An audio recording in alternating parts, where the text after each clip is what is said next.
Handa ka na ba para sulitin ng husto ang mga huling araw ng Agosto? Kung ang tatlong numero lamang na ito ang siyang gagabay sa iyo sa mga mabibigat na puntong ito na siyang tutulong sa iyong pumantay o mag-align sa tagumpay, ikaw ay mag-tap sa iyong intuition at yakapin ang paglalakbay na naghihintay sa iyo. Sa video na ito ay ating tutuklasin ang tatlong pinaka-impluensyal na mga numero kung saan ka dapat na mag-focus ngayon sa huling 2 araw ng Agosto. Ito ay mula din sa mga sinaunang katuruan sa Budismo. Hindi lamang random o nagkataon lamang ang mga ito. Ito ay powerful na mga kasangkapan na tutulong sa iyo sa paglipat sa bagong buwan. Ito ang Setyembre na may kalinawan, layunin at kasabikan o excitement. Atin ang alamin kung papaano huhubugin ng mga numerong ito ang iyong paglalakbay habang ikaw ay naghahanda na para sa Setyembre. Alalahanin na ang video na ito ay para lamang sa mga may bukas na isip at lubos na paniniwala sa mga ganitong paksa. Kung ang video na ito ay hindi nagre-resonate sa iyo, ay mas mabuting i-skip mo na lamang ang video na ito.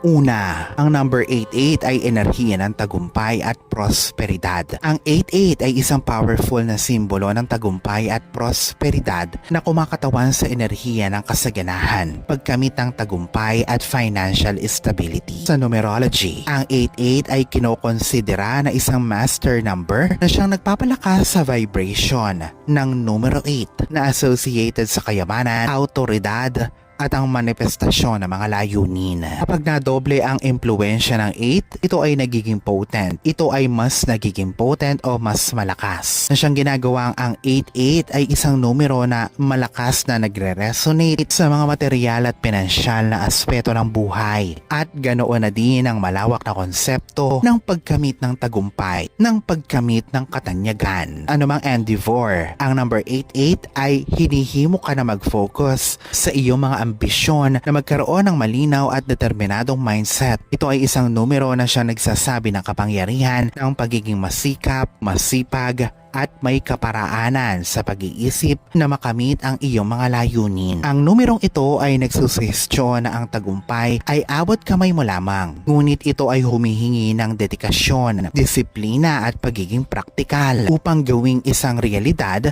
ang iyong mga pinapangarap. Ang enerhiya ng 88 ay patungkol sa pag-align ng iyong mga aksyon, sa iyong mga intensyon. Siyang nagsisigurado na ang bawat hakbang na ginagawa mo ay may purpose o layunin at nakadirekta tungo sa iyong mga ninanais na resulta. Sa praktikal na pananalita, ang number 88 ay binibigyan ka ng inspirasyon upang gumawa ng mga mataas na layunin para sa sarili. Sa career, personal, mga proyekto o mga financial investments, ito ay isang pagtawag upang ikaw ay mag-take charge sa iyong kapalaran, upang gumawa ng mga kalkuladong desisyon at ipagpatuloy ang mga oportunidad na may potensyal na magbigay ng mga substantial reward. Ang numero din na ito ang siyang nagtatampok sa importansya ng pagiging matatag. Hinihimo ka nito na manatiling focus at sumulong kahit na ikaw ay nahaharap sa mga pagsubok, sa pag-alam na ang iyong mga pagpupunyagi ay magbabalik sa iyo ng tagumpay sa mahabang panahon. Ang 88 ay may malalim na koneksyon sa konsepto ng financial prosperity. Ito ay isang numero na siyang nagbibigay signal sa daloy ng kayamanan at ang importansya ng pamamahala ng yaman sa matalinong paraan. Kung ito man ay sa mga smart investments, maingat na pagpaplano o strategic business decisions. Ang 88 ay ang siyang nagpapaalala na ang financial success ay kadalasang resulta ng maingat na pagpili. Ito ay hinihimo ka na pag-ingatan ng iyong mga desisyon sa pera, kontrolin ang iyong pinansyal na kinabukasan o financial future upang makabuo ng solidong pundasyon para sa kayamanan at ma-enjoy ang prosperidad na mula sa iyong pagsisipag. Dagdag pa dito, ang number 88 ay hindi lang patungkol sa material wealth. Dagdag pa dito, ang number 88 ay hindi lang patungkol sa material wealth. ito din ang siyang sumasakop sa mas malawak na sense of abundance sa lahat ng area sa iyong buhay. Ang numerong ito ay nagsusuhestyon na ang totoong prosperidad ay hindi lamang financial success, pero ang kasaganahan ng pag-fulfill ng mga relasyon, makahulugang mga tagumpay at personal na kaunlaran. Ito ay isang paalaala na ang tagumpay ay may maraming mukha at ang prosperidad ay patungkol sa kaunlaran sa bawat aspeto ng buhay. Hindi lamang sa pag-accumulate ng kayamanan sa pamamagitan ng pagyakap sa enerhiya ng number 88, ikaw ay inililinya mo ang sarili sa vibration ng tagumpay at abundance. Ang numerong ito ay ang siyang naghihimok sa iyo upang maging matapang para sa iyong mga minimithi, upang maging masikap tungo sa iyong mga layunin at upang magtiwala sa iyong mga abilidad para makalikha ng isang prosperous at fulfilling na buhay. Ito ay isang powerful reminder na kung ikaw ay may pag-focus at determinasyon at may malinaw na vision, ay kaya mong makamit ang tagumpay na ninanais mo at ma-enjoy ang mga gantimpala na kasama nito. Kung ngayon ka pa lang sa channel na ito, huwag kalimutang i-like at i-share ang video na ito. Mag-subscribe ka na din. I-click ang bell at all para lagi kang updated sa mga pinakabago kong pampaswerte videos. Pangalawa, ang number 29, intuition at sensitivity. Ang number 29 ay isang powerful na simbolismo ng intuition at sensitivity na siya nagpipilit sa atin na magtiwala sa ating inner voice at maging mas aware sa mga subtle energies sa paligid natin. Ang numerong ito ay may taglay na pinagsamang vibration ng 2 at 9, kung saan ang 2 ay nire-representa ang balancing partnership at kooperasyon, habang sinisimbolo naman ng 9 ang spiritual insight, compassion at ang kakumpletuhan ng cycle. Ang mga elementong ito ay lumilikha ng isang numero na may malalim na koneksyon sa mundo ng iyong inner wisdom at emotional awareness. Kapag iyong niyayakap ang enerhiya ng number 29, ikaw ay hinihimok na makinig ng mabuti sa iyong mga instinct at upang makilala ang importansya ng iyong mga nararamdaman bilang gabay sa iyong buhay. Ang numerong ito ay tinuturuan tayo na minsan ang mga kasagutan na hinahanap natin ay hindi makikita mula sa logical reasoning lamang. Ito ay sa mas malalim na intuitive na pag-unawa mula sa kalooban. Sa araw-araw, ang number 29 ay maaaring bigyan ka ng inspirasyon na maging mas maingat ka sa pakikipag-interaksyon sa iba. Magbigay atensyon sa mga hindi masabing emosyon at pangangailangan ng mga taong nasa paligid mo. Ito ay isang paalaala na ang sensitivity ay hindi isang kahinaan, pero ito ay isang lakas na siyang ikinokonekta ka ng mas malalim sa mga tao at sitwasyon sa pamamagitan ng pag-tune sa iyong intuition. Ikaw ay makakakilos sa mga malalawak na mga sitwasyon na may mas malaking kalinawan at empatiya, na siyang dahilan para makagawa ka ng mga desisyon na tugma sa iyong tunay na sarili. Ikaw man ay humaharap sa mabibigat na mga desisyon o simpleng pag-unawa sa nararamdaman ng mahal sa buhay. Ang number 29 ay hinihimo ka na magtiwala sa iyong kutob at kumilos ng may pagmamahal. Ang numerong ito ay gumagabay sa iyo tungo sa isang buhay kung saan ang intuition at sensitivity ay ipinagdidiwang bilang mga powerful tools para sa personal na pag-unlad at makahulugang mga koneksyon na siyang lumalawak sa enerhiya ng number 29. Ang numerong ito din ang siyang naghihimok ng isang malalim na pagtuklas sa iyong inner world. Ito ay iniimbitahan ka na ma-engage sa mga gawain na siyang nagpapalakas sa iyong intuition. Ito ay meditasyon, mindfulness o pag-spend ng oras sa katahimikan kasama ang kalikasan. Ang mga aktibidad na ito ay tinutulungan kang malinawan ang isipan mula sa mga mental clutter, maging mas attuned sa mga subtle cues na ibinibigay sa iyo ng iyong intuition. Ang number 29 ay isang paalaala na sa pamamagitan ng pag-nurture sa iyong inner life, ikaw ay nakakalikha ng isang mas matibay na koneksyon sa iyong mga instincts. Siyang hinahayaan ka na makagawa ng mga desisyon na mas aligned sa iyong totoong sarili. family. Bukod pa dito, ang number 29 ay nag-emphasize sa importansya ng empatiya at pag-unawa sa iyong mga interaksyon sa ibang tao. Ang numerong ito ay nagsasabing sa pagiging sensitibo sa mga emosyon at pangangailangan ng mga taong nasa paligid mo. Ikaw ay makakalikha ng mga makahulugang relasyon. Ito ay hinihimo ka na makinig hindi lamang sa pamamagitan ng iyong mga tainga kundi pati na din ng iyong puso. Lumikha ng paligid kung saan ang lahat ay nakakaramdam na sila ay napapakinggan at nauunawaan. Ang sensitivity na ito ay nakakatulong din upang makakilos ka ng maayos sa gitna ng mga hindi pagkakaunawaan dahil sa nakikita mo din ang mga natatagong emosyon na siyang dahilan ng mga alitan at hindi pagkakaunawaan. Ang number 29 ay nagsusuhestyon din na ang iyong intuition ay kayang maging isang powerful na gabay para sa iyong mga malikhaing endeavor. Ikaw man ay gumagawa ng mga personal na proyekto, gumagawa ng mga desisyon sa trabaho o nagre-resolba ng isang problema. Ang pagtitiwala sa iyong kutob ay pwedeng mauwi sa innovative at inspiradong mga solusyon. Ang mga numerong ito ay nagpapaalala sa iyo na ang pagkamalikhain ay kadalasang dumadaloy mula sa isang lugar ng malalim na kaalaman kung saan ang intuition ay higit na mas marami kaysa sa logic.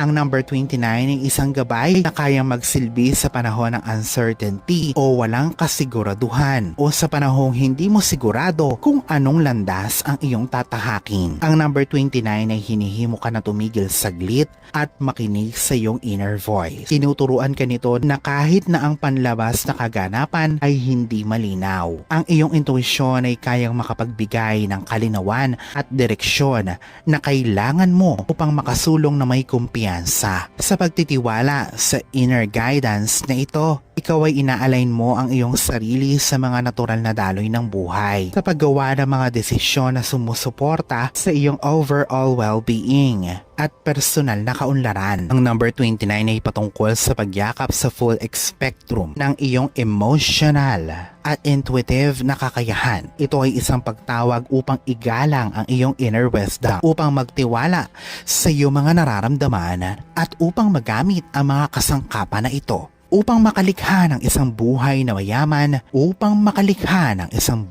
mayaman sa kahulugan at koneksyon. Ikaw man ay tumatawid sa mga problema, nagpapanatili ng mga relasyon na nagpupursue ng mga bagay na malapit sa iyong puso. Ang number 29 ay nagsisilbing isang makapangyarihang paalaala na ang iyong intuition at sensitivity ay ang siyang mga lakas na magdadala sa iyo sa isang mas fulfilling at authentic na buhay. Pangatlo, number 5. Ito ang kalayaan at adventure. Ang number 5 ay kumakatawan sa kalayaan at adventure na sumisimbolo sa dinamiko at pabago-bagong kalikasan ng buhay. Sa numerology, ang 5 ay associated sa eksplorasyon, kuryosidad, at isang pagnanais na makakalaya ka sa anumang pagpipigil. Ito ay isang numero na nag-iimbita upang yakapin ang walang kasiguraduhan sa buhay. Ito rin na naghihimok sa iyo na humanap ng mga bagong karanasan at upang patuloy ang mga pagbabago. Bilang isang essential na parte ng pag-unlad, ang number 5 ay umuusbong sa iba't ibang paraan at laging handa sa paglalakbay na hindi pangkaraniwan,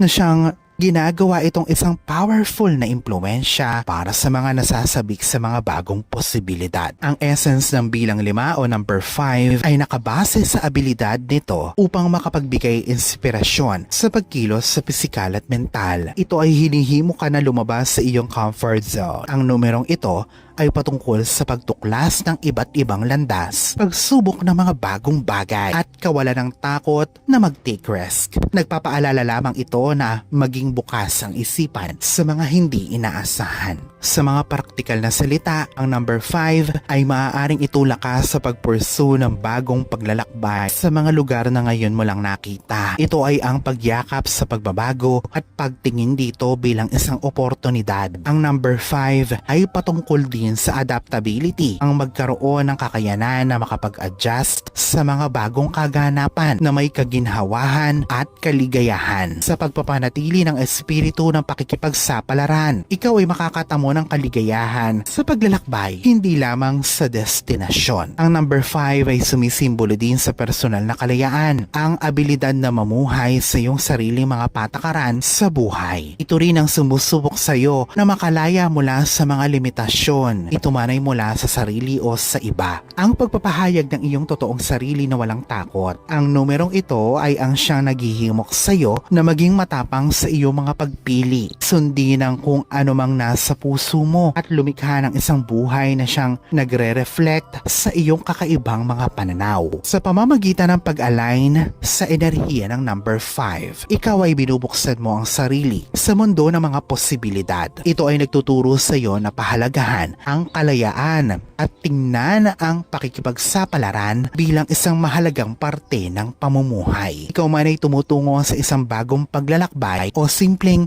pinasisigla ang iyong pang-araw-araw na routine. Ang number 5 ay pinaalalahanan ka na yakapin ang kasabikan ng pagdiskubre at mamuhay ng may bukas na puso at isang walang takot na espiritu. Ang paglawak pa sa enerhiya ng number 5, ang numerong ito ay hinihimo ka din na magpanatili ng katatagan sa harap ng mga pagbabago na hindi inaasahan. Ikaw din ay tinuturuan nito maging adaptable at humanap ng kalakasan sa pamamagitan ng flexibility at ang pagiging bukas sa anumang dadating sa iyong landas. Ang adaptability na ito ay hindi lamang ang pag-react sa pagbabago, pero ito ay isang aktibong pagkakita na pagsambit dito. Ang pag-unawa na ang kaunlaran ay kadalasang nagmumula sa pagkakaroon ng mga boundaries at limitasyon at ang pagtungo sa walang kasiguraduhan. Ang number 5 ay iniimbitahan ka din na yakapin ang iyong kaibahan. Ito ay ang pagtawag sa pagpapahayag ng iyong pagiging unique o kakaiba, mabuhay ng totoo at ipagpatuloy ang kung anumang nakakapagpasabik sa iyo. Anuman ang societal expectations o inaasahan ng karamihan at ang normal para sa kanila. Ang numerong ito ay ang siyang nagtatampok sa ideya na ang bawat landas ng tao ay iba-iba at ang totoong kaligayahan ay ang pamumuhay sa sarili mong mga pagpapahalaga at mga pangarap. Ang number 5 din ay nag-e-emphasize sa importansya ng pananatiling nandiyan, ang pananatili ng isipan na nakafocus sa kasalukuyan at ang pag-iwas sa sobrang pag-aalala sa maaaring mangyari sa kinabukasan. Ang number 5 ay nagbibigay sa iyo ng inspirasyon na mamuhay ng may katapangan at buong loob sa ating pagtatapos. Tandaan ang kapangyarihan ng tatlong numerong ito, ang 88, 29 at 5 ay nakasalalay sa abilidad na gabayan ka sa mga huling araw ng Agosto na may layunin at saloobin. Ito man ay naka-align sa tagumpay at prosperidad, ang pagtuon sa iyong intuition at sensitivity o ang pagyakap sa kalayaan at paglalakbay na ibinibigay ng buhay ay mga pinaka-importante. Tutulungan ka ng mga numero na ito na makakilos ng may buong kumpiyansa at gawin itong kompas habang ikaw ay papunta na sa buwan ng Setyembre, na handa ng humarap sa mga pagsubok at mga oportunidad. Tandaan at isapuso ang mga numerong ito ngayong papatapos na ang Agosto, habang ikaw ay pasulong at nawa ay magdala ito sa iyo ng kalinawan, balanse at tagumpay sa mga araw na paparating. Alalahanin na sa poong may kapal pa din, nagmumula ang lahat ng pagpapala, ang kasipagan at ang kabutihan sa ating kapwa, kasabay ng buo mong pananalig sa may kapal. Ang siya pa rin na dapat ay manaig. Ang mga ito ay mga gabay lamang. This is Fidel Rosario. Thank you for watching.